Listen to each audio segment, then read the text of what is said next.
इस साल पद्मिनी एकादशी 29 जुलाई 2023 दिन शनिवार को है। इसे कमला एकादशी या पुरुषोत्तमी एकादशी भी कहा जाता है। यह एकादशी मलमास या अधिक मास में आती है। अधिक मास में होने की वजह से इस एकादशी का महत्व और भी बढ़ जाता है, क्योंकि इस माह के स्वामी श्री हरि विष्णु हैं और एकादशी तिथि भी भगवान विष्णु को समर्पित है। ऐसे में पद्मिनी एकादशी का व्रत रखकर पूजा करने से दोगुना फल प्राप्त होता है। इस दिन विधि विधान से भगवान विष्णु की पूजा के साथ ही पद्मिनी एकादशी व्रत की कथा भी पढ़नी चाहिए। तो आइए दोस्तों, सुनते हैं पद्मिनी एकादशी व्रत की कथा। 3 त्रेता युग में महेशमतीपुरी नामक राज्य में कृत्यवीर्य नामक प्रतापी राजा राज करता था। नरेश कृत्यवीर्य महान योद्धा थे। उन्होंने आसपास के नरेशों को परास्त कर अपने साम्राज्य का विस्तार किया था।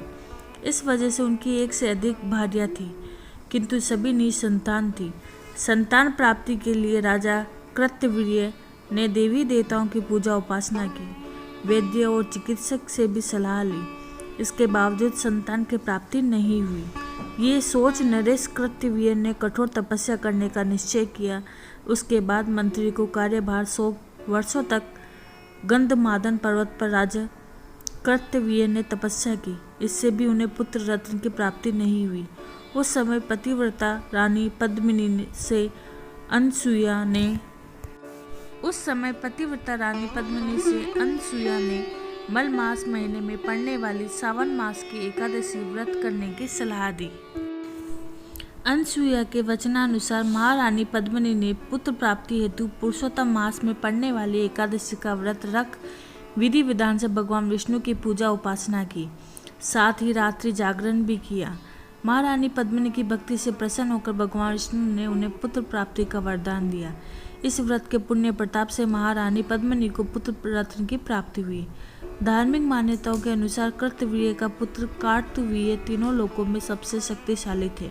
उन्होंने भगवान को छोड़ कोई युद्ध के मैदान में परास्त नहीं कर सकता था। लंका नरेश रावण को कार्तवीर्य ने चुटकी में हरा दिया था। उनके समान तीनों लोकों में कोई बलवान नहीं था। तीनों लोकों में भगवान के सिवा उनको जीतने का सामर्थ्य किसी में नहीं था।